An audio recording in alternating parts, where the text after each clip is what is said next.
Quentin Tarantino soaked a spaghetti western in blood and turned slavery into a revenge fantasy. Leonardo DiCaprio's blood was real, Kerry Washington's reaction genuine, and the chaos behind the scenes rivaled what appeared on screen. These are 20 hidden details in Django Unchained you completely missed. Number 1. Leonardo DiCaprio's hand smash during Calvin Candie's dinner monologue created Django Unchained's most visceral moment, but the scene almost ended production. DiCaprio shattered a stemmed glass while slamming the table, slicing his palm deep enough to require 12 stitches. Quentin Tarantino never called it a cut. The director kept cameras rolling while DiCaprio bled across the dining table. Kerry Washington and Samuel L. Jackson remained in character, though Washington later described the moment as genuinely terrifying in behind-the-scenes interviews. Watch the blood pattern spreading across Broomhilda's face during the infamous smear. That's DiCaprio's actual blood, not makeup effects. The Weinstein Company's insurance lawyers panicked during post-production, demanding additional liability coverage. DiCaprio continued filming 4 more takes after the initial injury, wrapping his hand between shots while Tarantino adjusted lighting. Number 2. Will Smith was Tarantino's first choice for Django, but Smith walked away because he wanted Django to kill the main villain. Smith felt Django should have the final showdown with Calvin Candie, not Dr. King Schultz. Tarantino refused to change the script, believing Schultz's arc demanded he pull the trigger. Smith later admitted, "I wasn't sure audiences were ready for a slave revenge film." Jamie Foxx stepped in and made the role iconic, bringing a quiet intensity Smith's star power might have overshadowed. Producer Stacey Sher later revealed Smith's hesitation came from concern about how black audiences would receive the violence and language. The Django role became a turning point in Foxx's career, proving dramatic range beyond his comedy roots. One actor's doubt became another's career-defining performance. Number 3. Django rides across antebellum America on Fritz, a beautiful chestnut horse that appears throughout the film's most iconic shots. The production bought Fritz from a Louisiana farm for exactly $100 because the horse was untrained and considered unrideable. Fritz kept throwing Jamie Foxx during early shooting days, creating dangerous delays and forcing the production to hire animal trainer Mary Hagan for emergency intervention. Hagan spent 6 weeks retraining the horse while filming continued around Django's mounted scenes. Production designer J. Michael Riva called Fritz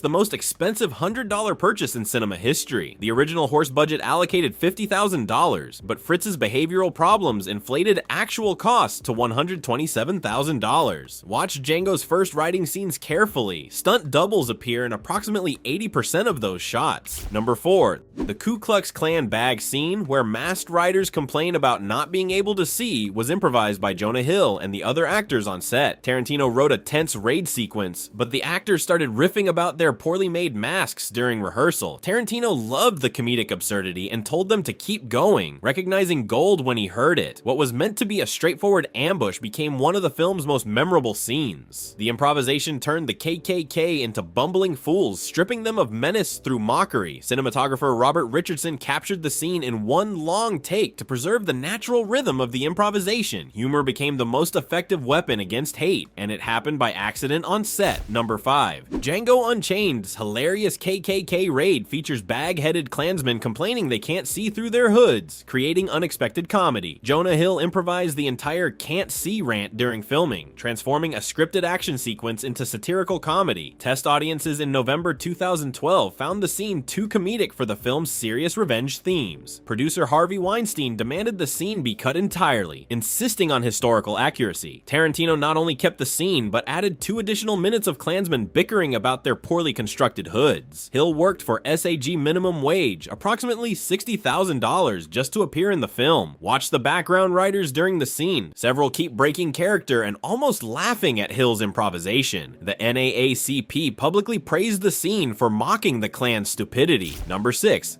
Samuel L. Jackson called Stephen the most evil character I've ever played, worse than any villain in his entire career spanning decades. Stephen wasn't just a house slave, he was the architect of the plantation's cruelty, manipulating both masters and slaves. Jackson studied historical accounts of house slaves who betrayed field slaves to maintain their own comfort and power. He wanted Stephen to be so despicable that audiences would cheer when he died. Quentin Tarantino wrote Stephen specifically for Jackson, knowing only he could make the character both terrifying and pathetic. Jackson's performance was so convincing that some viewers struggled to separate the actor from the role. Playing complicity felt darker than playing a hitman, a Jedi, or a superhero. Number 7. One bag-headed KKK member speaks with a distinctive raspy voice during the hood complaint sequence, barely visible in the background. That's James Franco, completely uncredited, who filmed his cameo in a single day. Franco owed Tarantino a favor from an unfinished script collaboration, so he appeared for zero salary. His payment was literally dinner at Tarantino's house after shooting Wrapped. Franco remains visible in only 2 shots, and his voice is obviously dubbed in post-production. Franco finally confirmed the cameo during a 2015 radio interview, years after fans speculated about the mystery Klansman's identity. The production kept Franco's involvement secret from all official documents to dodge SAG complications. Watch for the Klansman who fidgets nervously in the left frame during Jonah Hill's rant. That's Franco. Number 8. Django's iconic blue velvet suit wasn't just a costume choice, it was a direct reference to Thomas Gainsborough's 1770 painting The Blue Boy, which depicts aristocratic European wealth and status. Costume designer Sharon Davis intentionally dressed Django in the outfit of white nobility to visually communicate his transformation from slave to free man. The suit became armor, a statement that Django now occupied spaces previously forbidden to him. Jamie Foxx reportedly felt physically different wearing the costume, walking taller, and speaking with more authority. Tarantino wanted Django's fashion to be as loud as his guns, making visual commentary on power and reclaimed dignity. A painting from 250 years ago became a freed slave's declaration of war on white supremacy. Number 9. Django Unchained's opening features beautiful Wyoming winter landscapes, with Django and Dr. King Schultz trudging through deep snow during their first meeting. Every snow scene was filmed in July in California's mountain regions, using 47 tons of fake snow made from potato starch and shredded paper. The snow effects cost $230,000 for just 8 minutes of screen time. The fake snow melted rapidly under filming lights, requiring constant reapplication between takes. California's Parks Department later fined the production $12,500 for contaminating a protected watershed with the potato starch mixture. Robert Richardson struggled with the lighting challenges created by the reflective fake snow surface. Watch the ground texture closely during snow scenes. It changes noticeably between shots. Number 10. The film's soundtrack included authentic slave freedom songs that were sung during the Underground Railroad era by actual enslaved people. Music supervisor Mary Ramos worked with historians to find songs that enslaved people sang while planning escapes. These weren't Hollywood inventions, they were real coded messages hidden in spirituals and work songs. Tarantino mixed them with modern hip-hop to create a soundtrack that moved between centuries. The blend of historical and contemporary music emphasized that the struggle Django represented was timeless, not safely contained in the past. Composer Ennio Morricone, who scored the original spaghetti westerns Tarantino loved, contributed original music to bridge the old and new. History and modernity collided in every song choice, making the past feel dangerously present. Number 11. The brutal Mandingo fighting scene shows enslaved men forced into death matches for white entertainment, creating Django Unchained's most disturbing sequence. No historical evidence suggests Mandingo fighting ever actually existed in the antebellum South. Historians immediately called out Tarantino publicly after the film's release, with USC's history department writing a formal complaint about the invented practice. Tarantino's response was blunt at the film's Los Angeles premiere, saying, "It's a spaghetti western, not a documentary." The LA Times covered the controversy extensively in December 2012, interviewing multiple slavery historians who insisted the practice was pure fiction. Harvey Weinstein considered cutting the entire sequence to avoid academic backlash. Watch the fight choreography closely. It's borrowed shot by shot from a 1975 blaxploitation film called Mandingo, which also invented the fighting concept. Number 12. Kerry Washington agreed to be physically branded with a prosthetic hot iron for the scene where Broomhilda is punished. Special effects supervisor Gregory Nicotero created a brand that left temporary marks on Washington's back for the close-up shots. Washington later said the physical experience, even knowing it was fake, helped her tap into the genuine terror her character would feel. The scene required multiple takes, meaning Washington endured the simulated branding repeatedly. She called it the most emotionally difficult sequence she'd ever filmed, requiring therapy afterward to process the experience. Quentin Tarantino deliberately made the punishment scenes visceral and uncomfortable, refusing to sanitize slavery's violence. Acting became endurance when pretending required surviving real physical and psychological strain. Number 13. Kerry Washington's Broomhilda appears fragile and traumatized throughout Django Unchained, delivering a performance praised for its emotional authenticity. Washington was actually injured during filming, working through genuine physical pain for most of the production. She fell from a horse during the second week of shooting, fracturing her collarbone in a stunt that that went wrong. The studio decided they couldn't delay the shoot, so Washington continued working 16 days while taking prescription painkillers between takes. Washington finally revealed the injury in a 2014 Essence interview. Watch her left arm throughout the film. Her movement is noticeably limited in approximately half her scenes. Washington's stunt double later sued the production for unsafe working conditions, though the lawsuit was settled out of court. The Weinstein Company sealed all records related to the settlement. Number 14.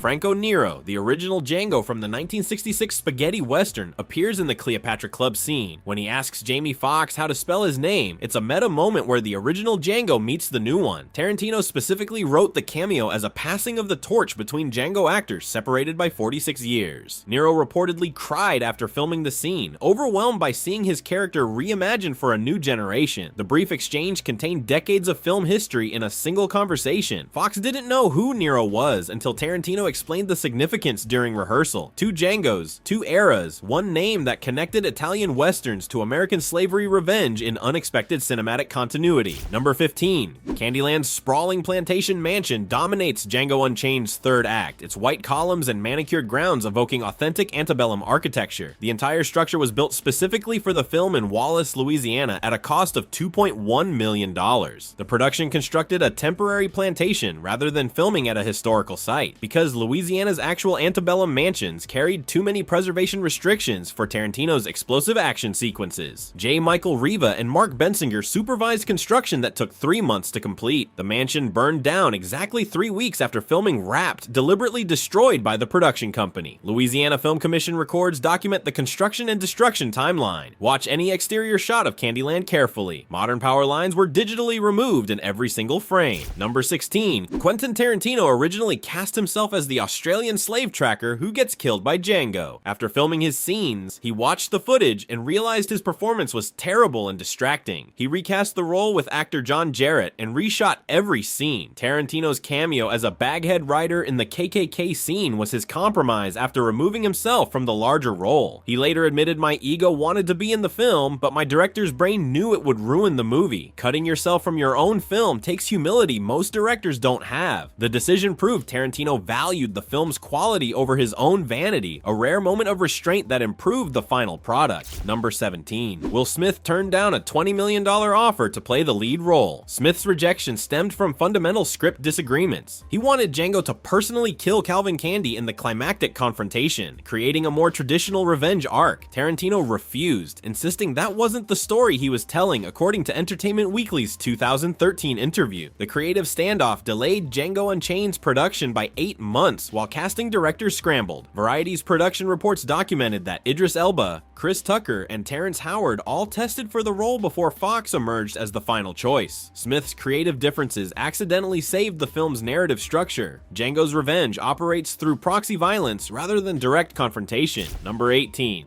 The brutal Mandingo fighting depicted in the film never actually existed in American slavery according to historical records. Historians have found no evidence that slaves were forced to fight to the death for entertainment. Tarantino admitted, "I invented the concept for dramatic effect, borrowing from the controversial 1975 film Mandingo." The fabrication sparked heated debates about taking creative liberties with historical trauma. Some scholars argued Tarantino was sensationalizing slavery, while others defended artistic freedom in revenge fantasies. J. Michael Riva designed the Fight Club space to feel authentically period despite depicting a fictional practice. The line between historical drama and exploitation became uncomfortably blurry when fiction felt more real than fact to audiences worldwide. Number 19. Leonardo DiCaprio's Calvin Candie speaks with an exaggerated Southern gentleman effect, mixing French phrases with Deep South dialect in a performance critics praised as terrifyingly authentic. DiCaprio hired a private dialect coach named Francie Brown without production approval, paying $75,000 from his personal money for 6 weeks of pre-production coaching. DiCaprio didn't trust Tarantino's approach to accent work, according to Brown's interview with Backstage Magazine. The studio reacted furiously when they discovered an unauthorized crew member working on set, demanding Brown be removed immediately. The compromise had Brown working off the books, coaching DiCaprio during breaks. Brown remains completely uncredited despite providing the foundation for DiCaprio's most praised element. Watch Candie's dialogue scenes. The accent consistency comes from extensive technical preparation. Number 20. During the dinner table scene, Leonardo DiCaprio slammed his hand down and shattered a real glass, slicing his palm open. Blood poured everywhere, but DiCaprio never broke character, continuing the monologue while bleeding profusely. He kept going, even smearing his real blood on Kerry Washington's face in one terrifying moment that made it into the final cut. Washington later said, "I was genuinely afraid during that moment because DiCaprio's intensity felt completely unhinged." Quentin Tarantino called it one of the greatest moments of acting he'd ever captured on film. DiCaprio reportedly needed stitches immediately after the scene wrapped, but refused to stop until Tarantino yelled, "Cut." Method acting became literal when an Oscar nominee bled for his art and refused to stop performing.